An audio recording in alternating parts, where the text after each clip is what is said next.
All right, hello and welcome back to the Defining Success podcast. Today I'm here with Nick Lauer, who is an entrepreneur and an internet wizard or genius, it seems like. He's got some awesome credits working with some cool people on some cool projects, and I wanted to bring him on to talk about his success. So I'm going to start this off, Nick, with the question, how do you define success? Oh, man, coming out firing. Thanks for having me, Nate.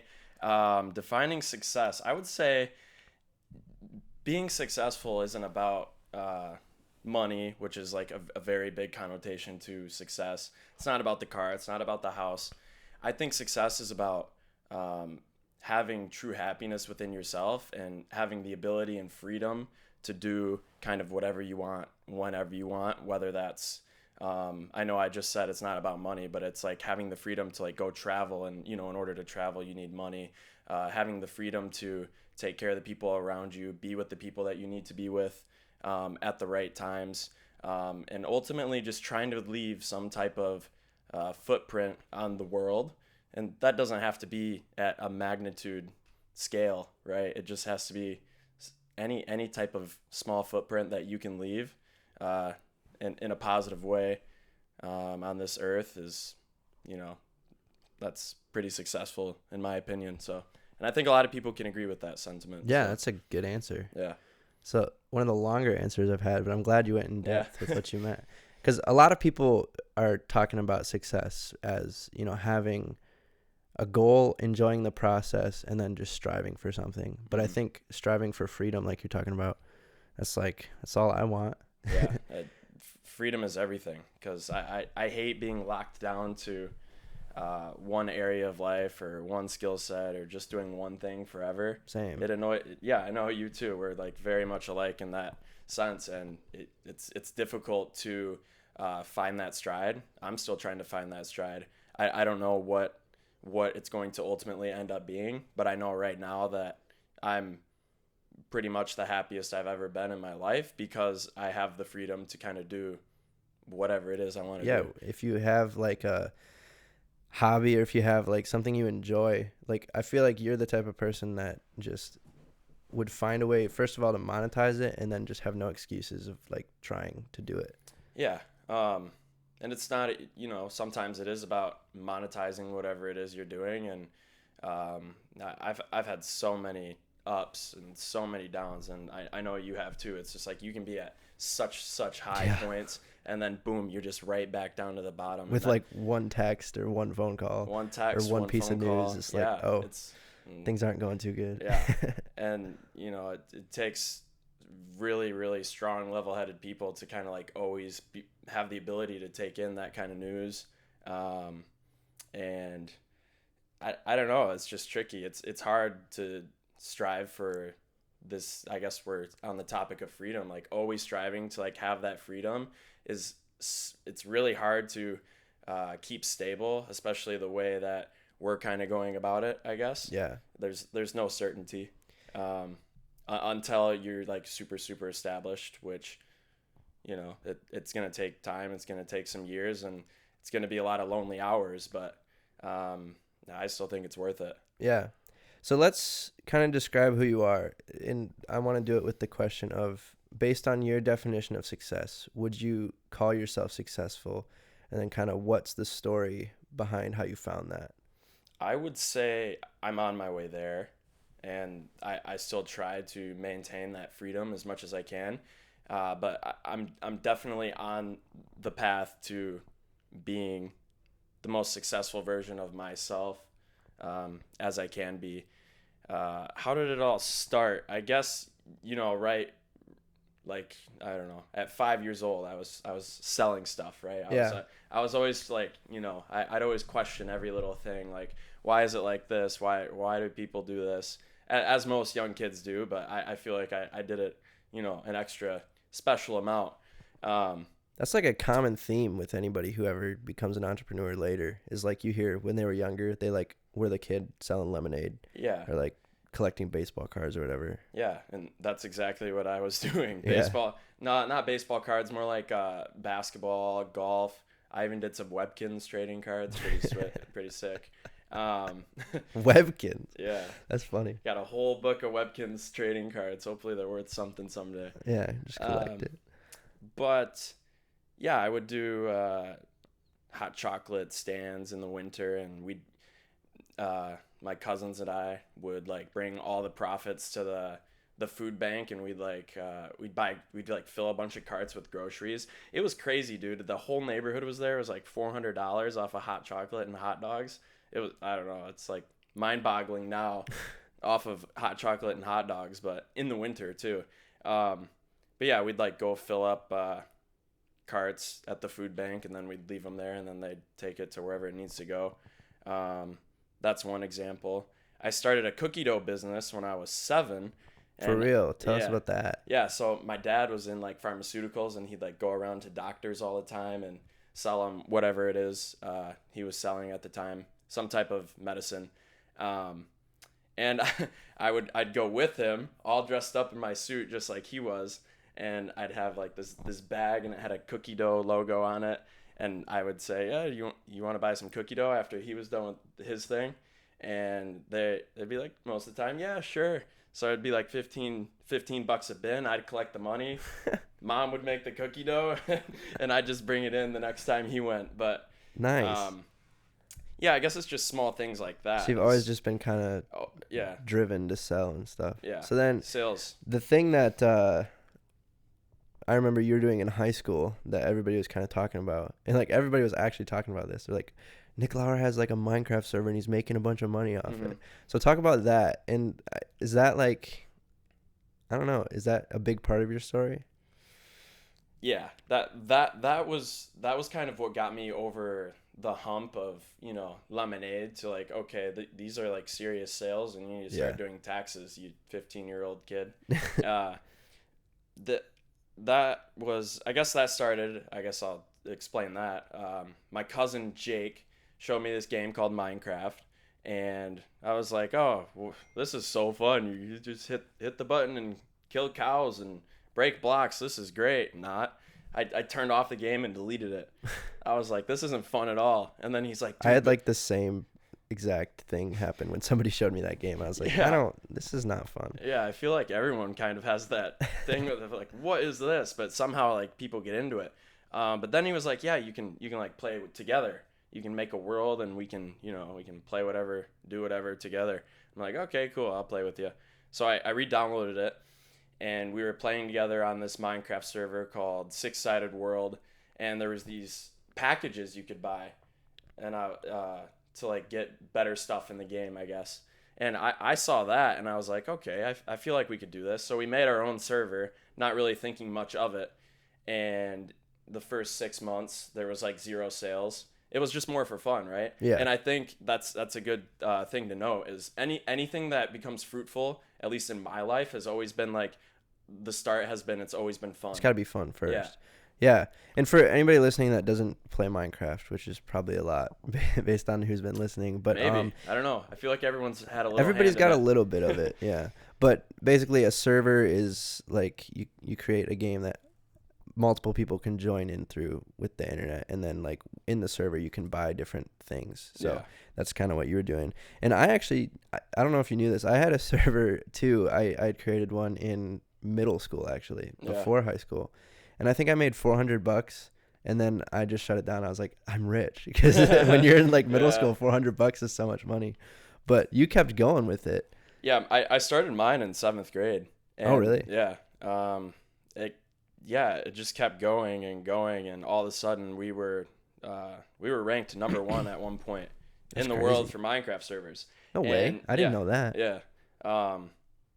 It was short lived. Yeah. But it still counted for it was like number 1 for a week. The most popular game ever too. So that's So it just made a ton of money. People kept buying stuff from the server. They would buy diamonds, whatever items in the game, fly mode, privileged areas, I guess, that you could enter that other people couldn't. And that was my big break. And I'm sitting in high school, generating 6 figures. That's just like generating 6 figures. That wasn't all profit. Right. But it taught me everything that I know about making deals, advertising, managing a team of 35 people internationally. It taught me so much, and it wasn't even about, which people aren't going to believe. It wasn't about like all that money that was being generated. That was just kind of like a byproduct of, creating a community that actually did, like, Oh yeah, I was just gonna bring that up. yeah, two people actually got engaged through the server, like met up in real life and got That is engaged. crazy. And even like to this day, I'm still getting messages because it's shut down now, but I get messages every day where people are, asking for it to be reopened, or, there's those heartfelt messages of people saying, like, Nick, I was at one of the lowest points in my life, and because of your Minecraft server, I was able to, connect with dozens of people. I have no friends at school, and because of you, I actually have friends like online now, and Yeah. if it wasn't for you, I don't know what would have happened. That was like so one of the crazy. best messages I ever got, and that's just a total byproduct of doing something where it just starts out for fun. Yeah. um Well, I think just even watching your social media presence and being friends with you at that time, like the coolest thing that you ever posted would be like when you posted screenshots of emails you got of people who Yeah. just were like thanking you for this server. yeah But this might be a tangent, but why do you think that game specifically does that to people? Because even me, I played it a little bit, but like I have a really fond memory of like connecting with people. And I don't know. It's just, what is it about that game? I think it's the ability to distract yourself from this real world that we live in. You're basically put into almost the same thing, except it's all blocks. It has everything that the real world has, but you're doing it with your friends. I think it could be compared to like Fortnite and like playing, Yeah. playing with your Well, friends. that's like It's the just new age version of yeah. the connection. I don't know. It's just the sense of community, and like the sense of, I think having a distraction, or being distracted from, whatever your problems are and whatever's going on in the real world. Like after school, everybody would hop onto the server and play with whoever it was, and I think Yeah. ultimately it's just because it was a good distraction for people from the outside Real world, life. and that they could just be with their friends and have fun. Yeah. I think that's hard for kind of an older generation to understand video games in that way, because like when they were For growing up, sure, it's like dude. they would go to like an arcade Yeah. and play alone, or like you couldn't play online or anything. So like there's no connection between video games and friends with them. But like for Yeah. us, growing up with the internet, like sometimes on snow days or whatever, you would stay home the whole day and just play with your friends, and it was like Yeah. it was so much fun. Snow days were my favorite. That's when the most people were on. Yeah, exactly. And everyone would be like rooting, hey, it's a snow day. So on it's the like server. this whole other generational thing that like we understand, but it might be kind of hard for other people to understand. I don't know. I think Right. that's kind of weird, especially like now with social media, which you're really involved in like the influencer world and everything. Yeah. Um, a lot of that just doesn't make sense to a lot of people. In the last podcast I did, I interviewed a TikToker who is making enough to make it his full-time job, and that's such a foreign concept to some people. Yeah. So I don't know how long it's going to take for it to like not be a foreign concept, but I think Pretty TikTok quick, I is think. definitely breaking that barrier, because people are blowing up for no reason off of it, where it's it's becoming way more common than being a YouTuber, because it's very hard to blow up on YouTube. yeah, and it's Now. all organic too. Yeah, and it's all organic, and TikTok is converting to all these other platforms too. So I see that being pretty long lived. But before we get into social media, you had said on the Minecraft question, like everyone in high school would like talk about it, like, Yeah. oh, Nick's making all this money, oh, Nick's rich, whatever, and that was what was happening. that had to have been the most difficult and annoying part, I guess. And I don't know if I did it to myself by telling people, or I don't really know exactly how it happened, but that the annoying part is it's just like there's such a negative connotation with like people running around and saying like X person is rich, or like people Yeah. just saying it to my face, like when you can't control the way it's being said, it's it's just. But also, like, from my perspective, what was happening is I feel like you never said it to anybody but like your close friends, Mm-hmm. and then like word just got out. So Yeah. it wasn't like you were like boasting or anything. Yeah. You And weren't. I never wanted to come across like that either. But, you know, people would run around and say, oh, he's rich. And I'm just like, no, but I don't know. Yeah, sure, I've got a couple extra dollars right now, but how that would just be the label, Yeah. I guess. And when you're calling somebody rich, it's like, oh, you're rich. You should buy this for us, or oh, you're rich. You didn't work hard for it, like because it's a Minecraft server. I don't know why. That's a good question. Why is like the first thing Same that with comes? being a YouTuber. Yeah, the first thing that comes Oh, to you're rich. people's minds, even if it's not in an unconventional way to make money, when you see somebody with something nice, the first thing it's just human nature is to think, oh, they don't deserve it, Right. you know, which I don't know why that is. It's the craziest thing to me, but I don't think rich people and people that have worked hard for what they have get enough credit. Besides, like, oh, you're rich and you don't deserve that. Right. I don't know. It's You know one how of the weirdest difficult things. it is? It's hard. And people that maybe don't have those things, maybe that's just why. Because I'm sure if they were in a situation where they had money, they would they'd maybe understand it better. Yeah. But they just don't. So I think it just comes from a Well, lack of understanding. I think the more you have, the more you understand how much it takes. Like, for instance, I was talking to somebody I won't name, that their net worth is over, like, it's multi-million, whatever. Mhm. And I asked them, I was like, would you ever, like, do you strive to be a billionaire? And their immediate answer was no. And I said, why? And they said, because I know how much it would take, and it's just, to me, it's not something I want to do.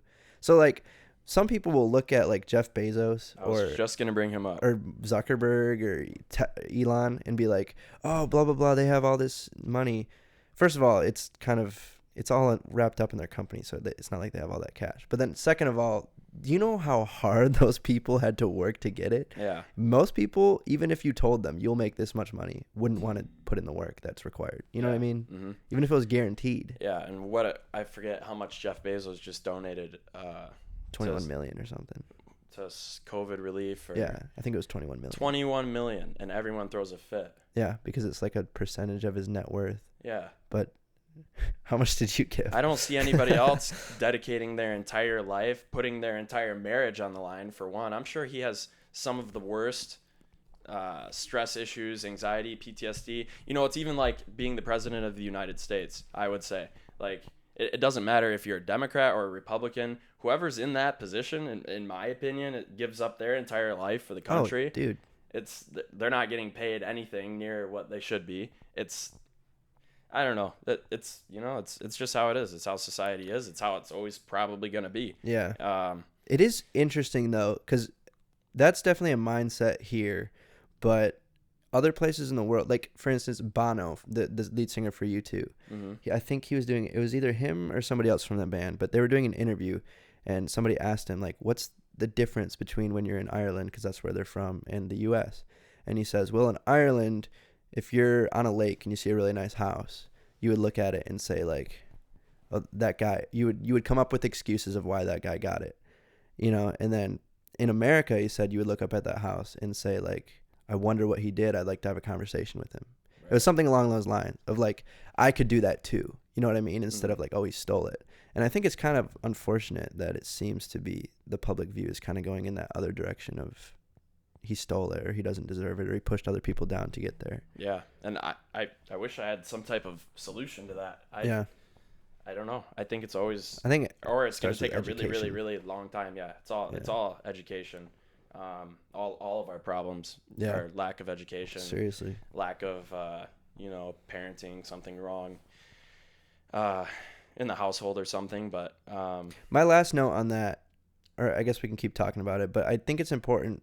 It's an important note to know that, like, you were making that money, but you also had people working for you. Like, you created jobs. You were giving other people opportunities.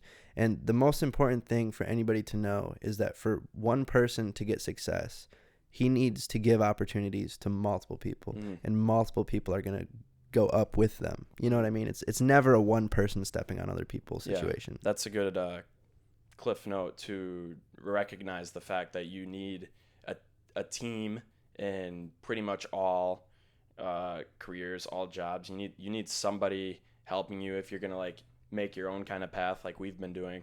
Um, having a lack of a team, good people, just a really good circle of people around you. Like I couldn't have done that Minecraft server without a team. I couldn't have done anything I've done without people helping me. Yeah. It's not a one man show as much as, you know, a lot of careers may look like. There's massive teams around every influencer, every business person.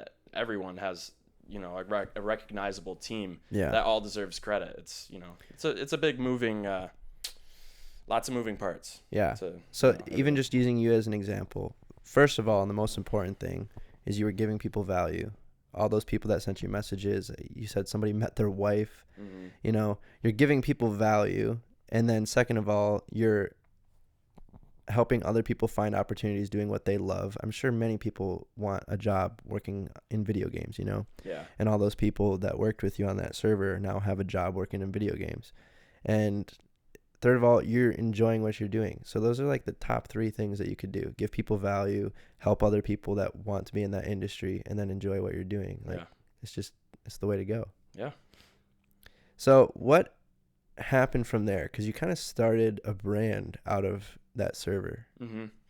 Yeah, it was more that was also for fun too. I thought I was making T-shirts that said Paradise on them. Literally, that was it. Yeah. And I think, you know, I still try to think like why, you know, even the kids that didn't like me, or like kids that didn't really know me, they were buying Paradise T-shirts off me in high school. Everybody wore them. Everyone had one on. It was just the weirdest thing, and I still don't really know why. It's very, very basic design, as you've seen. Yeah, I have one. And you have them all. Yeah. So I did the T-shirt thing in high school, and people would come out to the back of the car. Just another like side hustle, like fun thing, like just always kind of, you know, trying to figure out, you know, what's next. I still would like to get back into it, but as of right now, it's shut down. But yeah, people would come out and like buy a T-shirt out of my trunk, and everyone had it. And I don't know. I don't know. You tell me. Why was everybody buying them? I still don't get it. I don't know, man. I think even like the first round, I had a Minecraft guy on it. It's like, I think with any brand, you know, it's people have a want to be a part of something. Yeah. And when you see somebody else, when you see more than one person doing something, you kind of, if it's accessible, you try to get to be part of that. And I think that's kind of what it was. Yeah. Yeah. I don't know. That was just a little side thing. Personally, I think I bought one of the shirts, and then we did the music video, and I got a few from that. Yeah. But personally, I wanted it just because I wanted to support you. I thought like it was cool that you had a business in high school. Yeah. Well, thank you, Nate. Of course. Also, it's the T-shirts are cool, like you said. It's a simple design, but they're cool. Yeah. And they weren't like bad quality or anything. It was a good brand. My girlfriend actually stole my sweatshirt, so I don't have that anymore. Gonna have to get you another one. I know.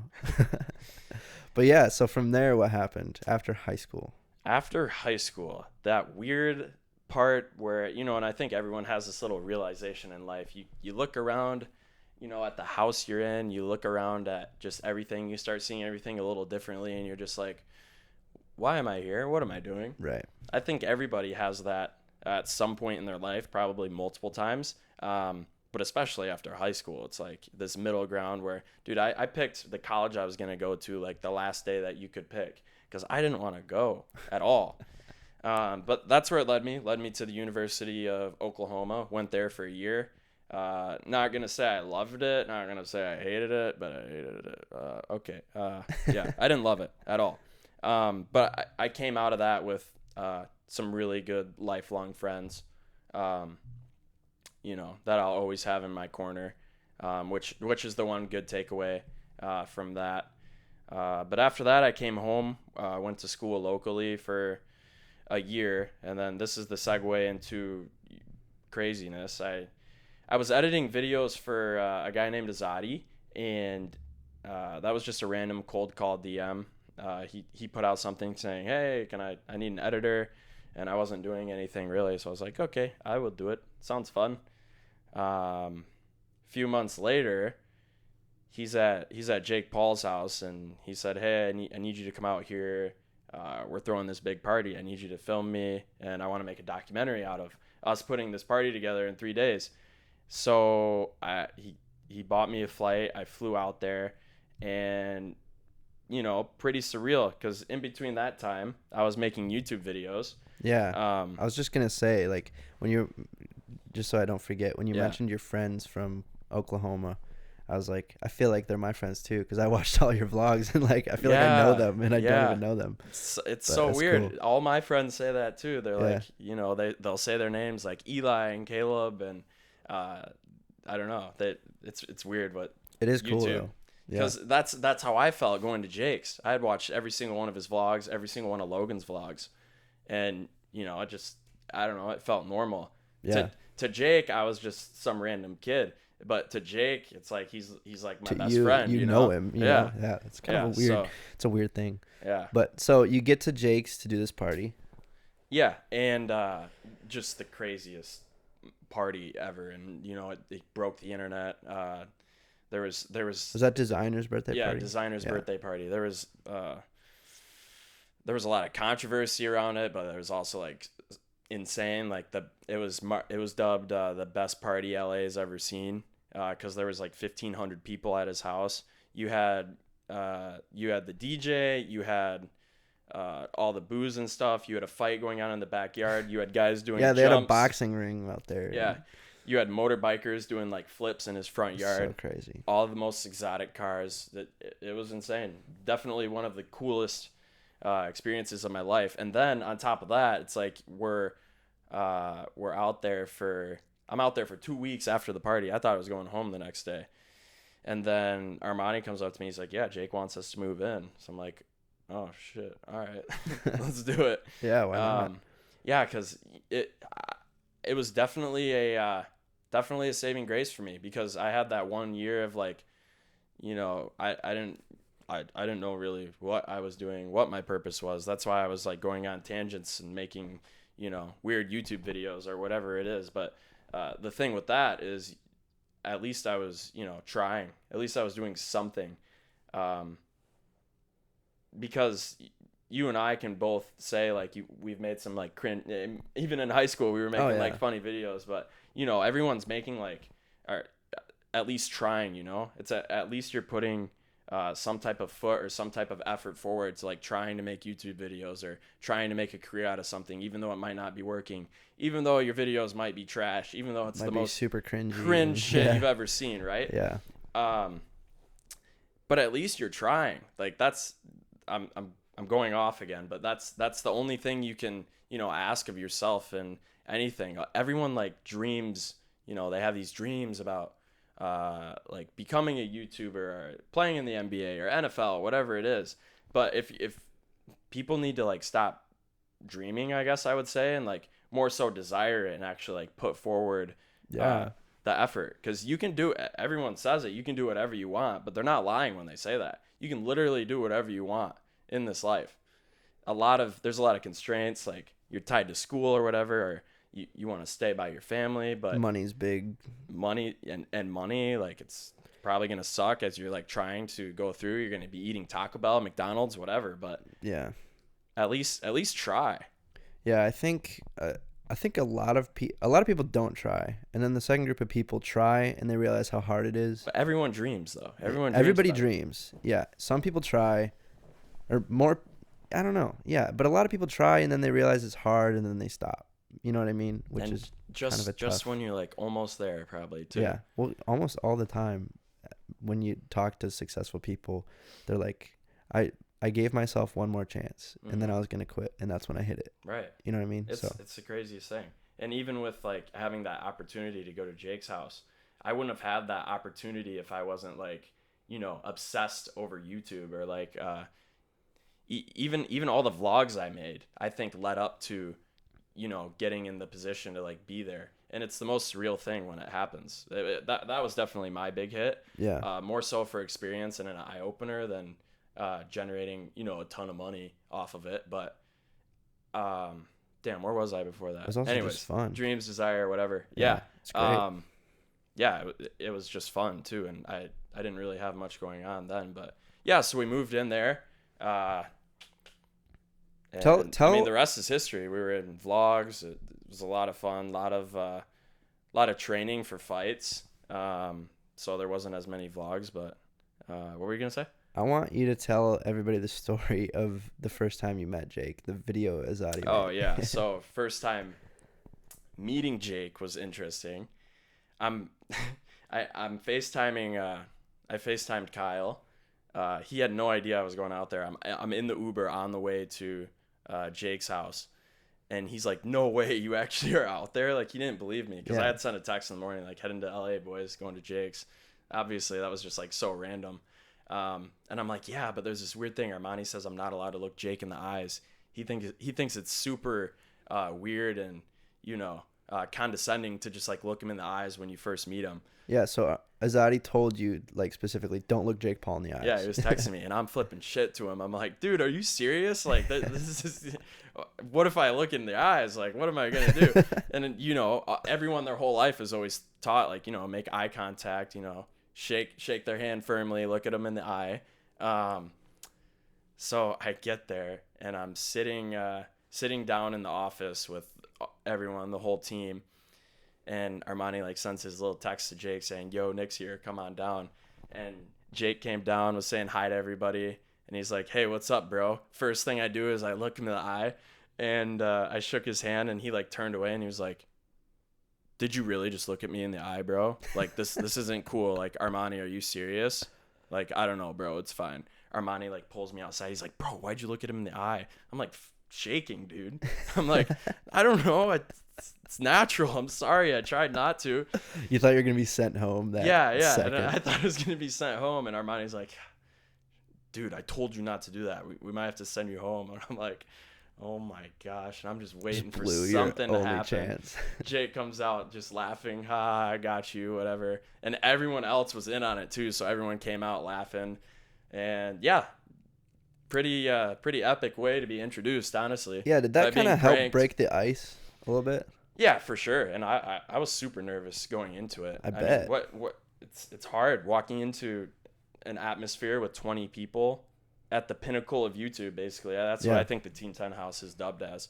But yeah, it broke the ice, and I don't know, it was messed up. And one of the guys on the team didn't know for like 3 days, so he didn't look at Jake in the eyes for 3 days. And then we finally told Jake like, "Yo, he still thinks you can't look at him in the eyes," and then they that's so funny, figured it out. But I kind of want to touch on what you said, because we've had similar experiences, but it's pretty different in the way that you were introduced into a group of well-known successful people. Because for me, the times that I get to work with or meet these people, I go in with a crew, and we're there for a purpose, and like we meet them, and everybody's super chill, and then like by the time we're done with the music video or whatever, we hang out. But before we meet them, there's like 8 or 10 of us that are all going in at the same time, so it's not as nerve-wracking or whatever. How nerve-wracking was it to be like in the Uber alone, walk up to the front door of like all these people that you've known for so long? I wish we could pull like the security footage of me like walking up, because they dropped me off at the bottom of the gate, and I was just like walking up, just like ooh like seeing the house and like all the cars, and it was super nerve-wracking, honestly. But that's what I love. That's what I live for, like being in those uncomfortable situations. Because I mean, even like podcasting with you, like it's not like the most natural thing. Because I never podcast, I guess, but yeah, and you can't pause at all. Yeah, you can't pause. You always have to be going. But I don't know, I love being uncomfortable. It's like my favorite thing, and I always try to put myself in like a particularly uncomfortable situation, because I think you learn a lot about yourself through it, and you're gonna be able to grow and just like be more comfortable in normal situations. But I hate being comfortable, so that's a good trait to have, especially if you want to do what. Yeah, and it wasn't always like that. Do. Like I would say, all throughout high school, I was carrying too much, way too much, about what people thought of the Minecraft server, me making weird videos, caring about what I posted on Instagram or Snapchat, whatever it is. But up until like junior or senior year is when I finally realized, like, why do I care about what other people think? Like, there's 7 billion people in the world, and you're telling me, like, if one person has something bad to say about you, you're gonna let that discourage you? Right. What about the other 6.9999 billion? Like, Right. so, not everyone's gonna like you. Not everyone's going to, you know, care about what you're doing. But one person shouldn't discourage you. And I think a lot of the time, one person does discourage people, especially when you're in like a big group setting. Like somebody says something, and then Oh, it everybody can else, kill the vibe, yeah, man. everyone else Yeah. hops on the bandwagon with that person for no Yeah. reason. They're just like Sucks. hopping on for no reason. Yeah, it sucks.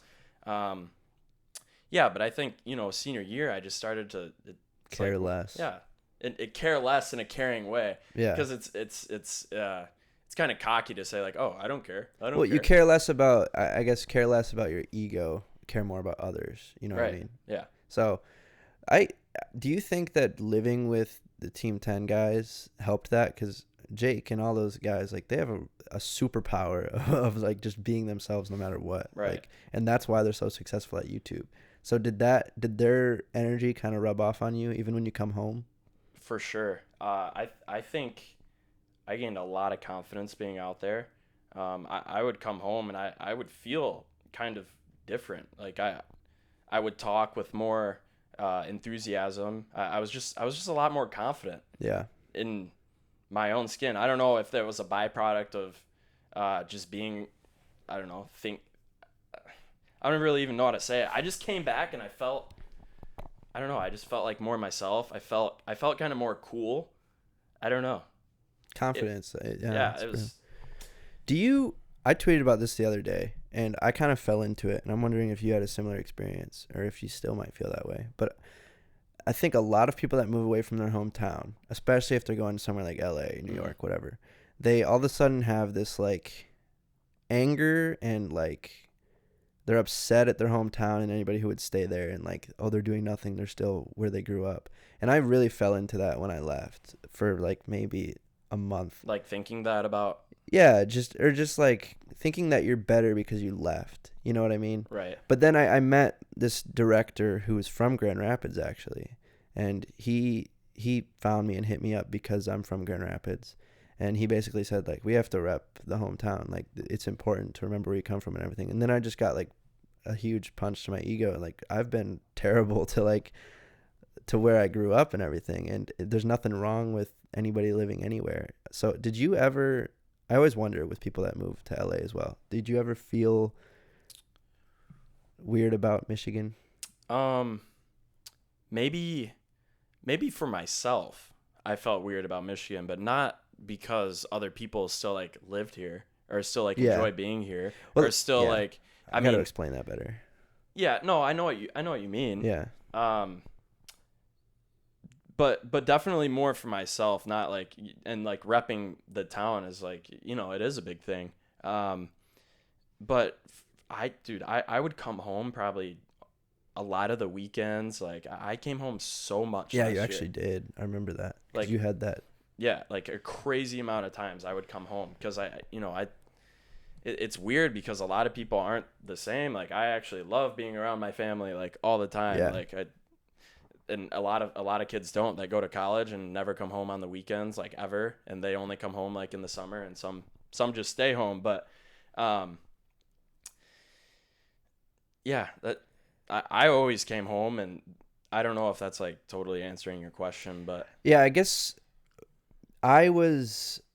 what I fell into is I would come home and I would hear people talk about how they don't like their job or they don't like what they're doing. Mm-hmm. And my answer was always like, why are you still here? You know what I mean? Mm-hmm. But then you got to step back and realize that like there's also opportunities here, and like, you know what I mean? I guess, yeah. I don't know, maybe it was a weird personal thing, just the way I felt, because I didn't like our high school, but it wasn't because of the place or the people. It was just being constrained that much. Mm-hmm. So yeah. I think that feeling kind of rubbed off on the whole. Super, super creative people, I think, all feel that way. Like they're stuck. Like they're stuck in this bubble, and you know, they get stuck on this YouTube rabbit hole of like, oh, you can do your own thing. Oh, you don't have to work a 9 to 5, even though there's nothing wrong with a 9 to 5, and there's nothing Right. wrong with, you know, not doing your own thing. But I guess that's a better way to put it. It's less to do with location and more to do with like when you hear people say that they don't like your job, is it hard for you not to push your own dreams on them? yes, very hard. I don't think I successfully do it. I think most of the time when somebody like complains about their job, I'm like, okay, so why are you still doing it? Yeah. But Exactly. it's That's easier how- said than done. It's way easier said than done. I think that's the core of my question. Is that for me is hard to like handle because it Mhm. can upset some people. You know, when you give them advice that's not meant for their personality type. Hmm. And then they'll pull that card. Well, oh, well, I don't live. This is just an example. Oh, I don't live with Jake Paul. I don't get to choose that. You know, Right. like sometimes it But comes. you it didn't comes, either. Yeah, yeah, right. Sometimes it comes back at you like that, and you know that's when I would probably just let the conversation die. Yeah. But I think about it all the time. Like it'd be super cool to like, you know, be so established and like so on my own feet that like the friends that I care about and the hard workers around me, like they could join in on that Right. someday. Yeah. That's been- I would honestly say that's probably one of my goals to like have some type of super established business where like family and friends can, you know, come work there and, you know, have some type of differentiating lifestyle than what they have. Yeah. That's been my goal from day one as yeah. well. But on that note of like Michigan and like being at home, like for me, I just, you know, sometimes I'm sitting around and I'm just like, what am I doing? Yeah. It's hard, but you just have to kind of embrace your current situations and more so live in the moment when you're kind of feeling that way, or else I don't know, it's just gonna eat you up inside. And that's been happening to me a lot recently, especially with COVID. Like, yeah, that's amplifying everything. But then also being in LA, it's such a different place, man. totally. Because it's like a laid back New York, but it's still got so much going on. Mhm. Because like it's just every day you wake up and your phone has, if you're lucky, new opportunities, Yeah. something that you can work on, names you've heard of that you're gonna go to their house. You know what I mean? Yeah. And it's just like, it's like you're constantly going, just always on the. If you're not working, you're on the lookout for somebody that you can talk to. And that is what I love about It's LA. great. And It's just great. more so generally, like being away from Michigan. I find myself here, like not seeing those opportunities or not working as hard. But when it's just you and a bunch of people around you that all want to do the same thing, it's super easy to just Yeah. work. And, you know, being busy especially is like a super good distractor from like thinking about other weird Yeah. random things in life, like what's next or what am I going to be doing in a year. You just kind of don't think about that. Yeah. So I think there's a long way to get to it, but that's the core of the question I asked, is being in that environment and then coming to one that's less driven for the same type of success. I mean, everybody's driven for some type of success, Yeah. but it's hard to adapt again and kind of get out of that. Like, well, not everybody is built to be go, go, go, go, go. Yeah. And I think that go will translate when I'm home at least. And, you know, I've been here for a while, it just translates into other, like, what can I do right now that's like bigger and better than the norm? Yeah. Whatever Yeah. that is. Like, Yeah. Like, didn't you throw a party and like put a pool in your garage? yeah. Yeah. I put a pool in the garage and a trampoline. Sorry, mom and dad. That's so funny. But yeah, that's exactly one of the things. It's just like that weird urge, like, okay, I'm not like grinding super hard on something right now, Yeah. and I need to satisfy whatever it is that's like eating me up inside. So okay, we'll throw a trampoline inside the house and a pool in the garage. Yeah. It's just like that's like a weird, funny example, I guess. But It's the funny you same bring that up. feeling that I definitely have of like, just I need to. I don't want to say stand out because that sounds kind of selfish. It's not. But It's not even stand out. but It's just like I satisfying need your own. to do something that I've never experienced before. Yeah, exactly. I guess is the best way to put it. And you know, being uncomfortable with it. Yeah. To kind of try to build up something or, you know, get some type of value. I don't know if the pool thing's like bringing any value, but it's just like that weird urge. Well, it brought value to everybody at the party. Yeah, that's cool. And like, again, do you think you got that type of mindset and those ideas from living at the Team 10 house? It definitely seems like something Jake would do. And I think a negative came out of like having those like weird and sudden urges, because when you're not, I don't know, when I'm not doing anything at home, I just like I don't feel good about myself. You have like withdrawals. Yeah, withdrawals. That's what it is. Because it's like a drug to be constantly doing something new. New experiences are like give you so much dopamine, and then you just go a few days without anything new happening or anything surprising or even challenging, and it's like so depressing. Yeah, and I guess that's why I like being busy, like whatever it is, even if it's not like helping me 10 years from now. Like going golfing probably isn't helping me 10 years from now unless I go into the PGA. But like just like is that a goal of yours? No. It used to be. I used to be good at golf, really good. Now I'm not. But yeah, just like always being busy for me. It's just. Are you good at relaxing? No. No, not at all. Unless on vacation, because like technically, in my mind, it's like, okay, I'm doing something. Yeah. I'm traveling. This is a new experience. This is cool. I want to be good at relaxing. But I don't know. It's hard, especially like when, for you and I, we're not done. This is a beginning, Oh, absolutely. I do think that that's somewhere where I kind of differ from a lot of people with the mentality we have. Is I'm very good at turning it off and just like I could sit but I guess it's also not turning it off, because most of the time when I'm relaxing, like I'm watching movies or I'm thinking about ideas, and that's like my job, Yeah. But like I feel like turning it off, first of all, I think I learned early on how important it is through my dad just be able to turn it off and sit and relax and enjoy what you've worked for. But then also, I don't know, is that something, so you're saying you struggle with turning it off? Definitely more so last year, because it's kind of LA is like go go go go. Michigan's like go chill a little, go. Weekends are very much a thing in Michigan. Weekends are not a thing in LA. Exactly. And it's something I'm working on. Like I don't want to always feel stressed out and like have that urge and need to do something, or to discredit like just normal Michigan things, I guess. Not caring or like loving just the being natural about relaxing, I guess. And hope I'm working on it for sure, but it's definitely hard to work on, I guess. It just kind of comes to work on relaxing. Kind of an oxymoron. I don't know, I think that's something that being able to turn it off is a blessing and a curse, because going back to the billionaire statement, when I asked that person if they would ever want to be a billionaire, I think the reason their answer was no is because they know that they can never turn it off. If you want to be that successful, it's a full-time thing. Yeah, it's tricky. That's giving up your whole life. Like I was saying earlier, you're giving up your family, your marriage, like everything. So it's tough. I don't know if I would. I don't know. I don't even know if I could answer that question right now. Do I want to be a billionaire? What does it mean to be a billionaire? Just like having a bunch of money, or like, Jeff Bezos leaving his impact of Amazon, and like that's what I think he's after. I don't think it's the money. You want to change the world. I don't think it's ever been about the money for him. No, I don't know if you would be able to become a billionaire if it was just about the money. Yeah. I mean, how much you really drive you, because you don't need that much. Right. How much you realistically need to buy whatever you want. Yeah. I don't know. $5 to 10 million. Yeah. Like, I don't know. So we'll see.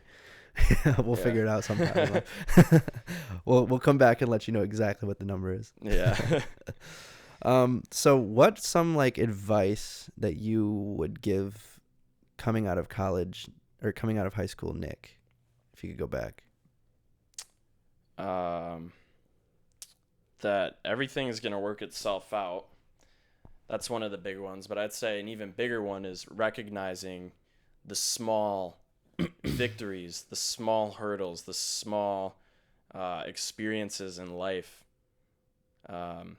Just taking a second to smell the flowers, you know, just not, at that point I wasn't really like caring as much about, you know, what other people thought, but I was still, you know, stressing out about the future and, you know, whatever it is. So just knowing that everything's going to work itself out and recognizing the small victories, like, getting a good grade on the test, like really take that in. Like, I hate tests, whatever, but take that in and just really, like, you know, commend yourself for the good work you're doing.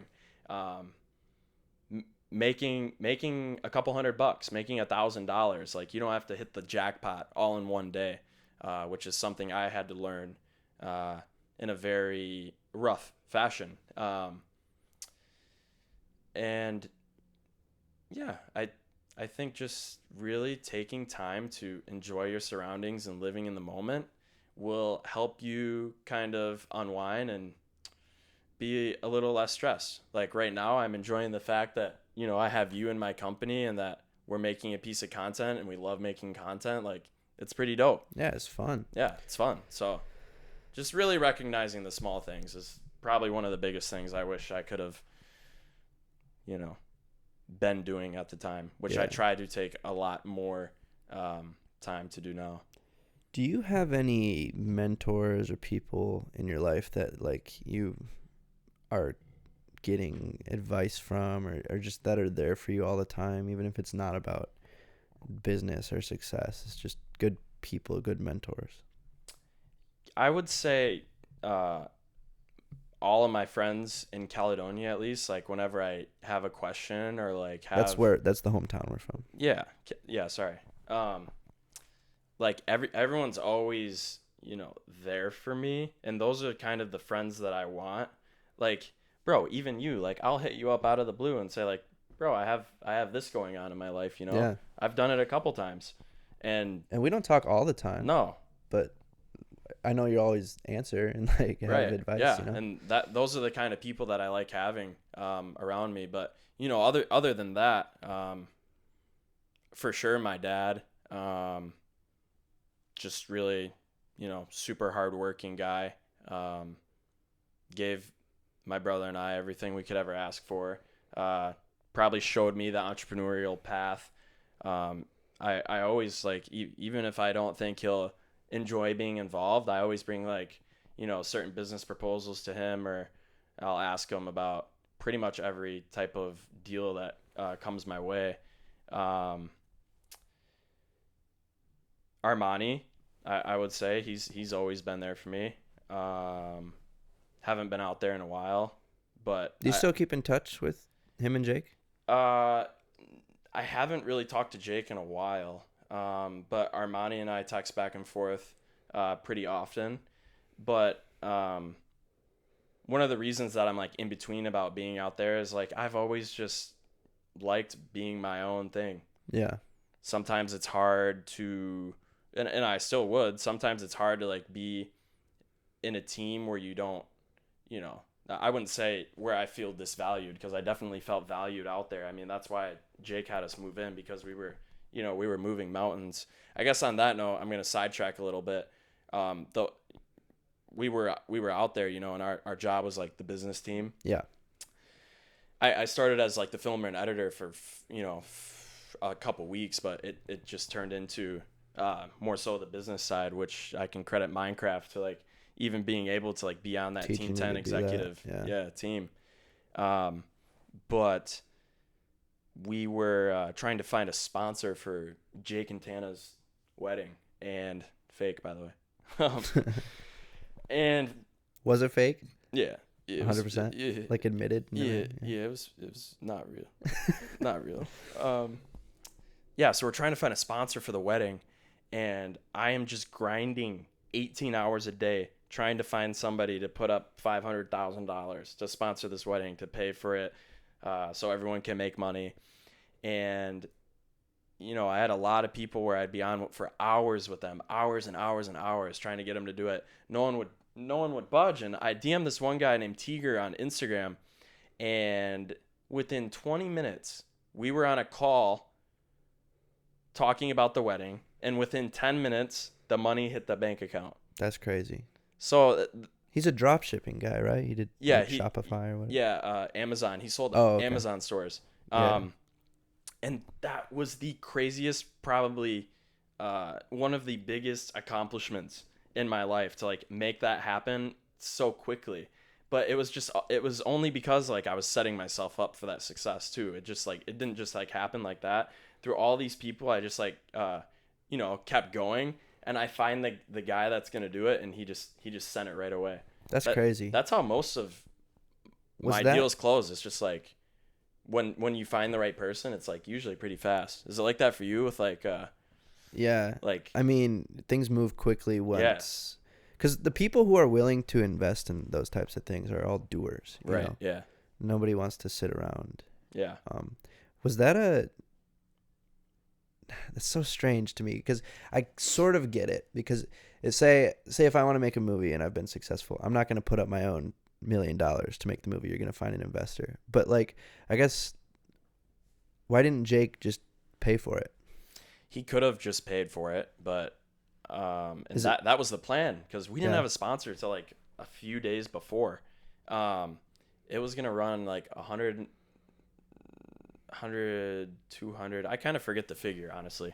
But it was gonna be a lot of money, and Jake was gonna pay out of his own pocket to Yeah. do it. But it was just it turned into more of a profitable thing, not just kind of on accident. He wanted a sponsor to like pay for it.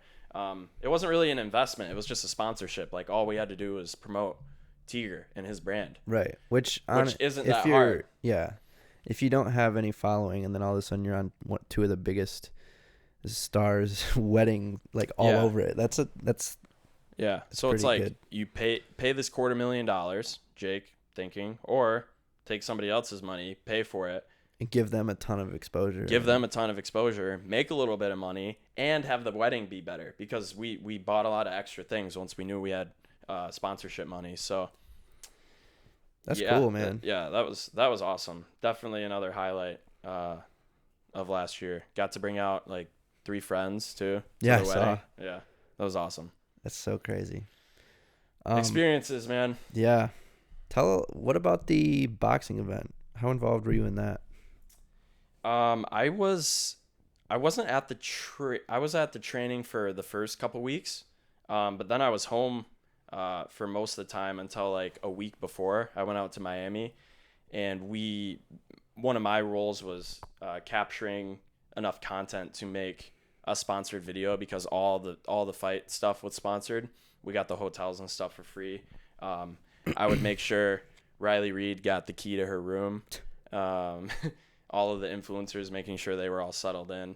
And then, I guess the byproduct of that was just like turning up and having a super good time after Jake won the fight. But DAZN bought out that fight, so we didn't actually have too much involvement. Gotcha. My role was just making sure the sponsor was Yeah. happy with. I mean, they spent like $1 million on us, probably Yeah. between hotels and yachts and clubs. So that was my role in the fight saga. That's cool. Yeah. What's like I kind of want to ask this for the audience. What is it like to meet these people that you know? Cuz in my experience, it's like just meeting somebody new at a party, you know, but you kind of know some things about them, but it's kind of just like you have a little bit of small talk, and like if you really click with them, you guys talk a little bit more, maybe hang out sometimes, but like what's it like? You lived with some of these people. So what was that relationship like? It Jake's super busy. So a lot of the time, we'd wake up and like say hi or like have coffee and have conversation in the morning. But a lot of the time I was kind of bound to like getting stuff done at the Team 10 house while he was out vlogging. So that was kind of part of the dynamic. But every Tuesday we would have these open mic sessions. That's what they were called. And everyone in the house would go down into Jake's studio, and there would be like different topics that we had to talk about.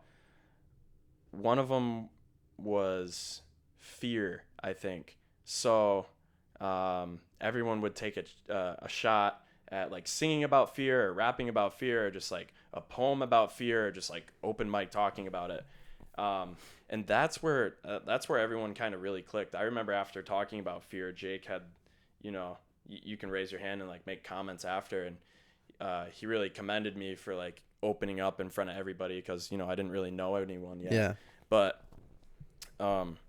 especially with these celebrities, and I'm sure you can like vouch for it. A lot of the time, they're just normal people. Yeah. Especially influencers and YouTubers who I feel like had a more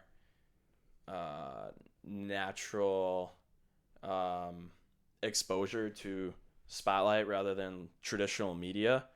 I don't know if that has much to do with it, but like Jake, Logan, who else? Mike, Bradley Martin, just like Nelk Boys, like everyone's normal. No one thinks they're an actual like hothead that's like above you. Yeah. That's never how I felt, at least. And I could never say anything bad about any of like the influencers I've met. I would say so. They're all super normal and just like caring, and they have a lot of trust issues, I would say, but that's understandable though. Yeah, especially Jake. I mean, Jake has built probably 20 people up to 1 million plus following, and 19 of them have backstabbed him. So yeah, it's crazy.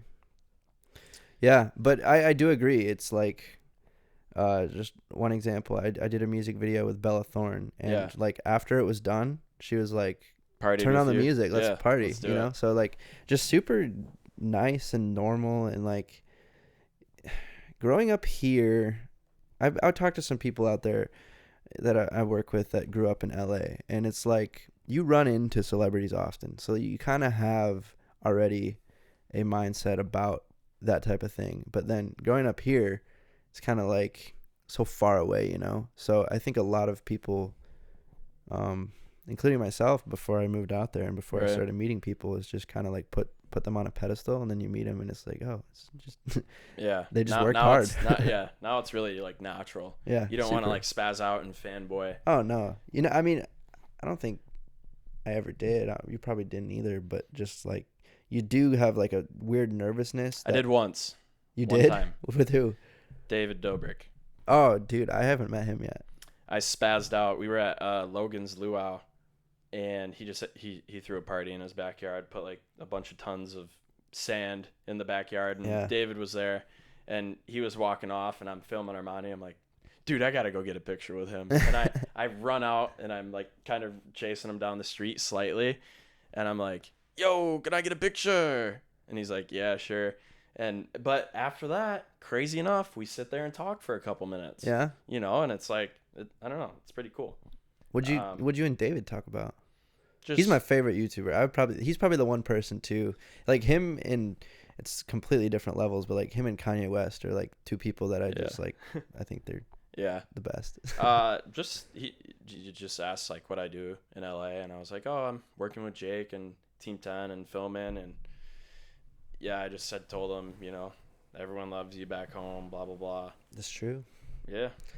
So pretty just again, just a normal guy making videos, and cares about his fans or just like the community or whatever. So yeah, he reminds me of, like, I feel like in high school we would have been friends with him, just like somebody who wanted to do what he wanted to do. Do you want to hear a off-topic story that's really sad? Yes. So you know how I feel about Kanye West. I don't know if this podcast does yet. I haven't talked about him much, but he's like, to me, the greatest artist, living or dead, hands down. Of all time.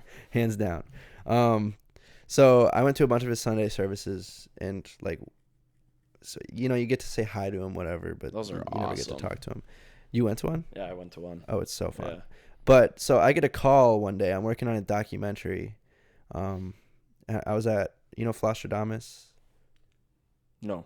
He's an EDM artist, but I was at his house anyway, and all of a sudden I get a call. So the reason I mention his name is because it was like a big enough gig where like I wouldn't ever want to like cancel.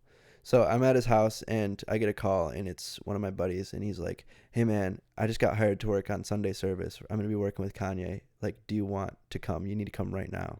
Dang. And I was like, oh. I can't. What? I wanted to so bad, but I couldn't. And like, I don't know if that opportunity will ever come up again to work with Kanye, but I could have. It'll come up again. I That's missed it. that's how I felt when I was like asking David for a picture, kind of Yeah. like, oh, when am I gonna see you again? But I mean, if you're in the area and Oh yeah. I mean, you're setting yourself up for those opportunities, it's gonna happen. yeah. So Yeah. It is wild that like that seemed so far away. Like, cause I'm working my way up to working with the people I look up to, and I've worked with some people, but Bella's probably the biggest name that I've really worked with. And then all of a sudden to get Kanye and have to turn that down, that was like, yeah, that was rough. must suck. But yeah, I don't know. Just that city is such a opportunity place. Yeah, big time. How do you feel about LA? Like, I know we were talking about it a little bit earlier, but you like it a lot out there?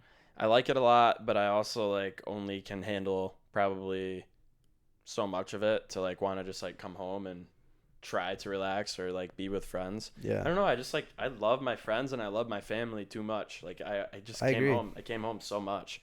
I really like not being bound to one place. Yeah. I would say is so. That's a great point. Yeah. So I'm indifferent. For sure, I'll go back out there. I'm gonna be back out there. Yeah. Not entirely sure what it's gonna be like. The reasoning, but as far as the Jake Paul saga, I would definitely go back out there. But I also, like I was saying, I just kind of like not being bound to something, which is kind of how I was feeling for a while. And it just kind of felt nice doing my own thing, especially this year. So Yeah, it's super cool. And I think I relate to you with like some people find their friends in college, and you obviously did find friends in college, and some people find their friends once they get out of college, and it's kind of rare to have such good friends from high school, but I think both you and I have like a friend group from high school that just like we'll always be friends with. Like you got like Kyle and your group, and like for me it's like Andrew Herwire and Peyton and Hunter and everything, and these are just people from our high school for any listener. But I do think we are in a fortunate and unique place to have such good friends that we met so early on in life. Yep, and always like the people that you'll be able to lean on forever too. Yeah. You'll be able to, hit them up, whatever. I mean, I'm sure we're all going to get a little distant, Yeah. but somehow, some way, you go to the bar and you crack a beer with them, it's going to be like you never, missed a second of hanging out with them. So, and each person you hang out with, each group you hang out with, has a different vibe. And I feel you with sometimes you just missed the hometown friends. Yeah. Like a lot. Yeah, and I'm fortunate too that I'm able to even like come home and like hang out with that's I guess, coming back to what we were talking about in the beginning, freedom. Being able to come home and hang out with your friends while like having the ability to still be working, because I do 90% of my work all from my phone. Yeah. Like which is awesome. My laptop is broken, so I need to fix that. But yeah, 90% of it is just like all from my phone. As of this year, I guess the entrepreneur and hustler in me has tried to assist in the COVID relief. Right now, it's just all cold calls on my phone, networking in these massive group chats, selling masks and sanitizer and all that stuff, which is going to be a big stepping stone into the next point in my career. It's just like a sourcing company for all kinds of, product overseas or whatever. But I guess I just segued into a new topic. But yeah, that's kind of what I've been working on right now. And I'm just so grateful and blessed and fortunate to, have the desire to, want to have that freedom and to be able to do these things. Yeah, just finding opportunities that keep that freedom. Yeah. And nothing tying you down anywhere. Yep. Which is fantastic. And that will always be the biggest thing for me is freedom. I want to be able to do what I want. Yeah. And I think everyone ultimately wants that. Yeah. That's So what your definition of success was. So yeah. it's good that you're aware of what you count as success and that you're striving for that definition of success instead Mm-hmm. of somebody else's. Mm-hmm. Because I think that it's easy to fall into the mistake of hearing somebody else what they think success is and then trying to go for that when it's not really Mm-hmm. what you want. Yeah. And we could all fall back into that at some point. I'm sure, like, especially on those hard days of no sales or no movement, I always kind of think like, do I really need to go back to school now? Yeah. But I don't know. I don't know if I ever will. Yeah. I think it'd be cool to like finish up. I never want to like dog school. It just definitely isn't for me. Exactly. Yeah. And that's another thing I fell into was thinking that school was awful for everybody. But at some Right. point you realize like, no, it's not awful for everybody. Yeah. It just wasn't for me. Yeah, exactly. Yeah. Well, cool, man. Do you have anything you want to talk about? Any books or anything that you've read recently that you think people should read, or any advice for anybody? I wish I could recommend a book, guys, but I can't. I don't read a lot, and it's definitely Videos, movies, podcasts, creators. Creators. Who am I even watching right now? Podcast, Joe Rogan.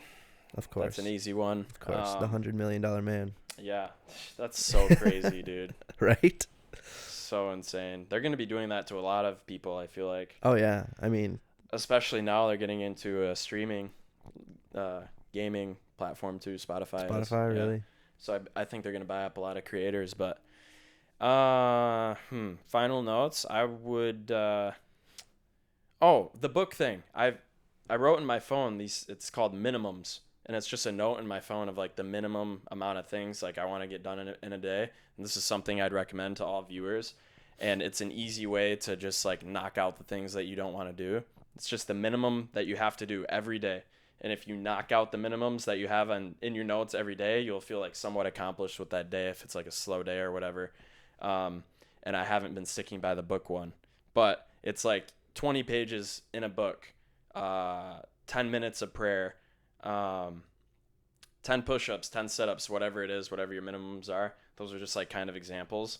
But that's one thing throughout all this COVID stuff that has like kept me like, oh, okay, we're stuck in our houses. I should at least bind myself to getting at least this done today. If all else fails, like if you don't make any sales, if the market's crashing, whatever it is, at least you still, feel somewhat accomplished for that day. That's a good system. Yeah, I like that. It's new, and I just started doing it like at the beginning of coronavirus. So that's awesome. I like it.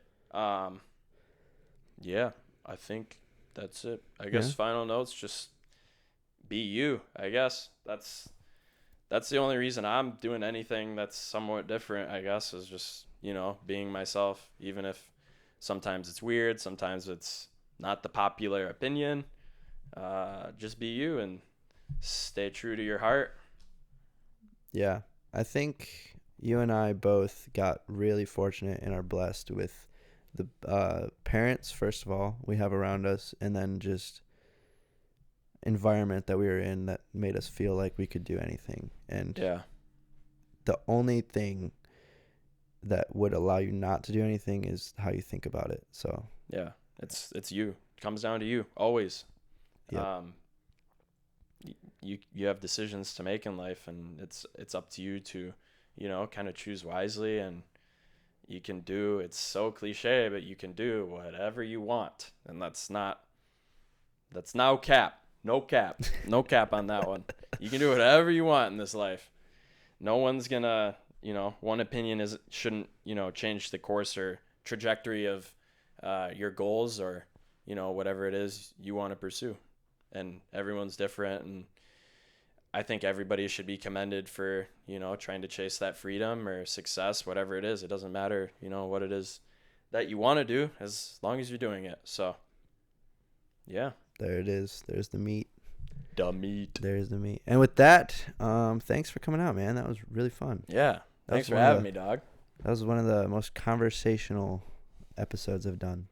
it's pretty easy when you're talking to pretty much a mirror. Yeah. I mean, I think we're very much alike. I agree. All this stuff. So it's awesome. Yeah. Also, just being in person because COVID's made me do Zoom every time, and it's so much harder. Sorry for canceling 8 times. Yeah. No, we tried to do Zoom, but Zoom, man, that was awful. My internet was awful, but yeah. Anyways, buy Zoom stock. Yeah, It's going up. It's going way up.